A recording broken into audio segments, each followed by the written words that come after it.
Naglabas ng bagong video sa kanyang social media page si dating Ako Bicol Party List Representative Zaldico. Dito, muli niyang inakusahan si Pangulong Bongbong Marcos at dating House Speaker Martin Romualdez. 1 billion pesos ang personal kong naihatid. Ako mismo ang nagbigay ng pera, kasama ang aking driver at mga tauhan. At lahat ito ay base sa direktang utos ni Speaker Martin Romualdez.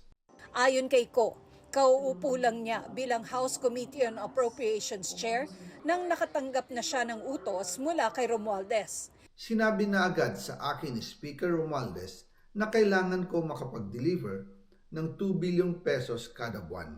Inutusan niya ako na mag-deliver ng 1 billion pesos para kay BBM. Ibigay kay Yusek Jojo Cadiz dahil ito raw ang drop-off point na malapit sa bahay ng Pangulo.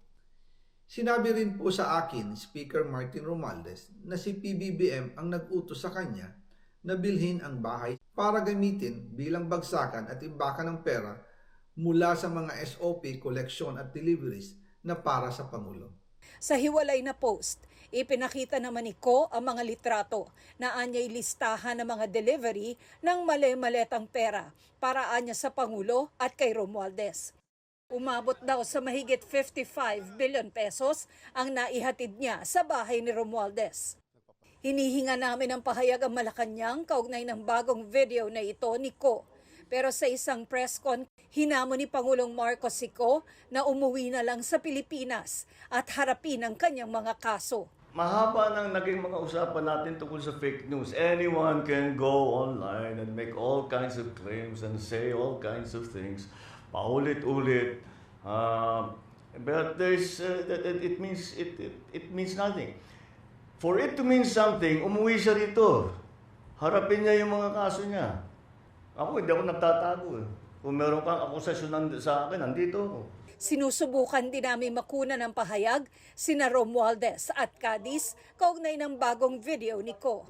Sina Navotas City Representative Toby Tiangco, naniniwalang walang kinalaman sa isyu sa budget ang Pangulo. Nasaksihan daw niya kung paano sitahin ni Pangulong Marcos si Romualdez dahil umano sa pagkuha ng pondo. Nangyari raw ito noong November 24 ng nakaraang taon pagkatapos ng regular na tanghalian ng kanilang pamilya sa Malacanang.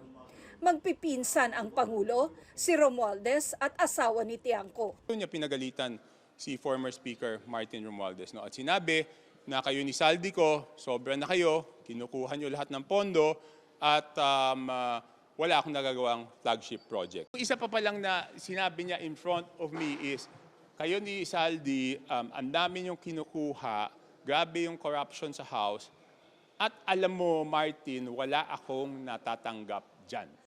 Sabi ni Tiangco na pag-alaman niya kalaunan na nagalit ang Pangulo dahil nagsumbong daw ang Japan International Cooperation Agency o JICA sa Pangulo na ang counterpart na pondo ng Pilipinas para sa mga proyektong pinopondohan ng JICA ay tinanggal sa pambansang budget. Hinihinga namin ng reaksyon tungkol dito si Romualdez pero wala pa siyang tugon. Patuloy na kinukuha ng GMA Integrated News ang panig ni Cadiz na itunuturo ni Ko na siyang tumanggap ng perang i-deliver niya para kay Pangulong Bongbong Marcos. Ayon kay DOJ spokesperson Attorney Polo Martinez, tuloy pa rin sa kanyang trabaho sa kagawaran bilang undersecretary si Cadiz.